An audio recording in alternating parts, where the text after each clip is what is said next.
Who's God? I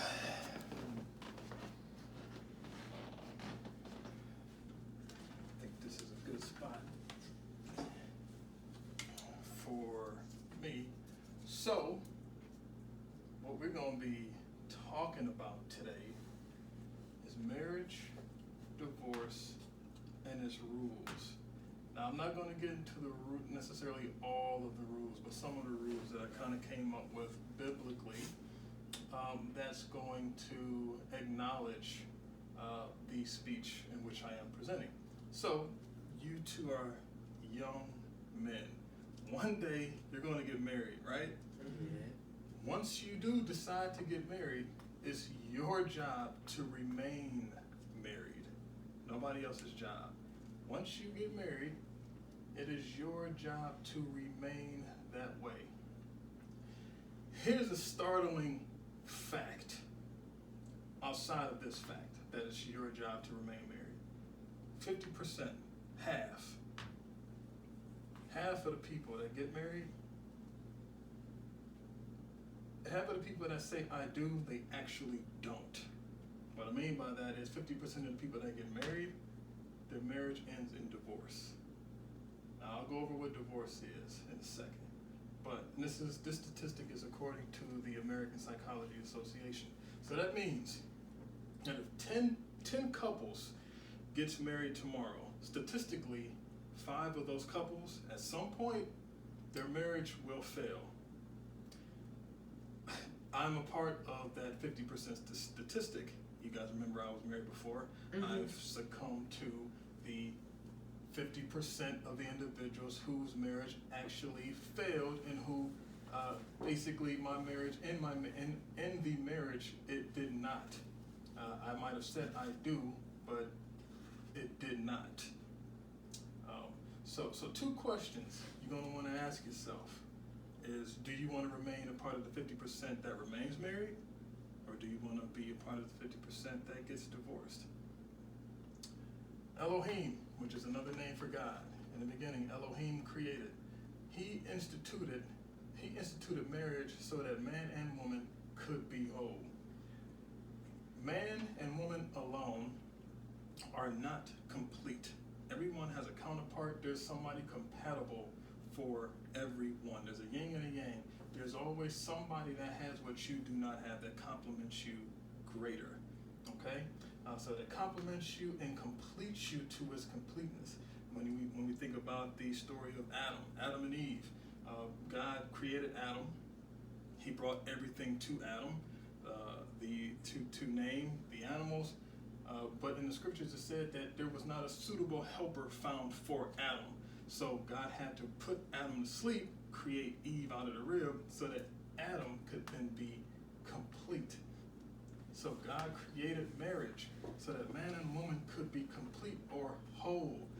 This marriage institution contains an order of operations. That order of operations that we're going to be discussing today is the L, the C, and the S. That's the leave, the cleave, and the submit. This is stemming from Genesis 2 and 24. Leave your parents, cleave to your wife, and submission, which is rooted in Ephesians 5. Submit to yourself, submit to God, submit to your husbands. With this, when it comes to leaving, what does leave mean? I'll explain it. And leaving is not just leaving your parents' house. Leaving also is leaving behind selfishness, parental dependency, which I just talked about, inconsiderations, irresponsibilities, any other thing that's one-sided. That's what's supposed to be left. All of that gets left at the altar. You leave that behind, you then cleave.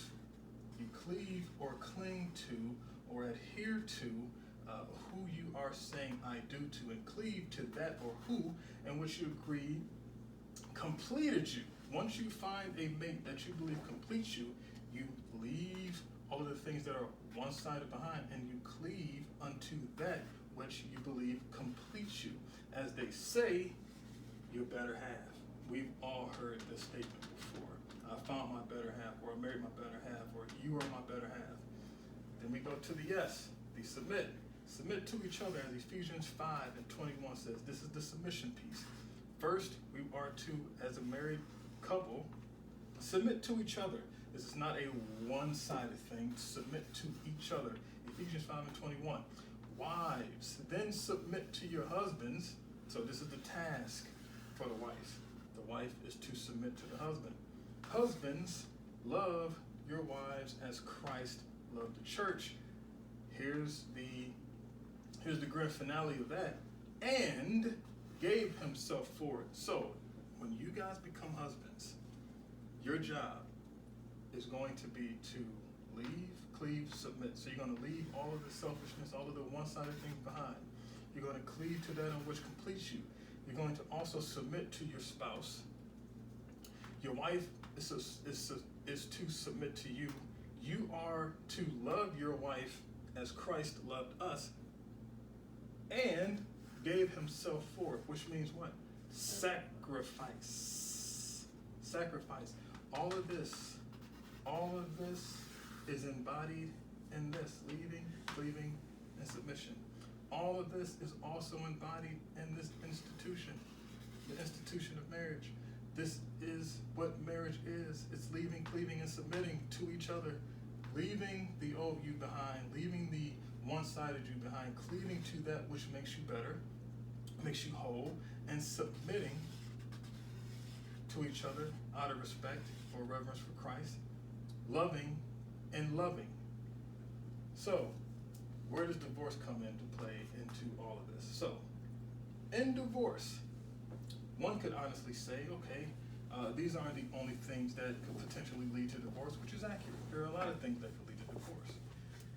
Divorce, unfortunately, is a man-made decision. When this order of operations was created, when God said, let there be light, he created the light. When God said, let there be land, water, the animals, vegetation, then man, this order of operations. Then you break down the order of operations of marriage.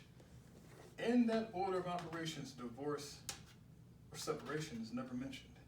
Between Genesis 1, Genesis 3, divorce is not mentioned. So divorce is a man-made institution. It's a man-made decision, which is part of the reason why Elohim, vis-a-vis God, hates divorce, per Malachi 2:16. Now there are some parameters that would allow an individual to get married, to get divorced biblically. Of course, we have the except for adultery, which we find in Matthew 5:32. But there's also the common sense things, abuse. A woman or a man is not going to stay with an individual, their spouse, if they are abusing them, right?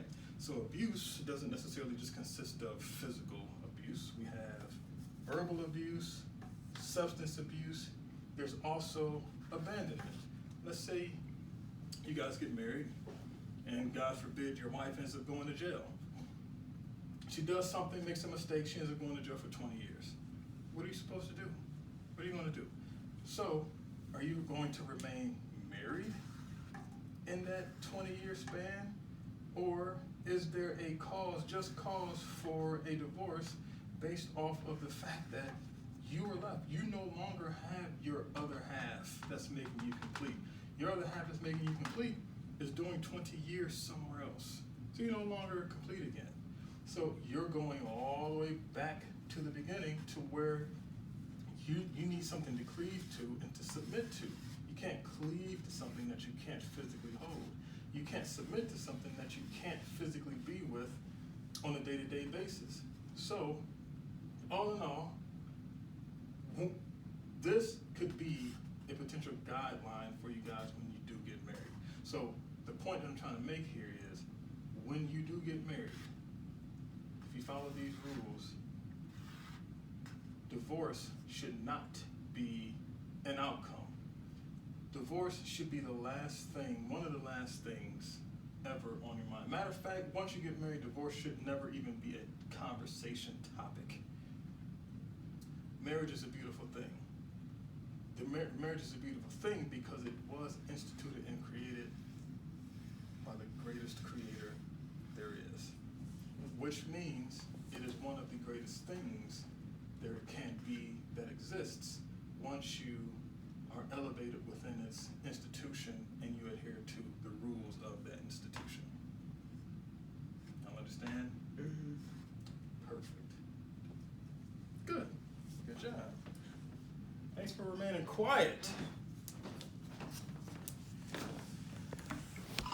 Oh, I wasn't recording.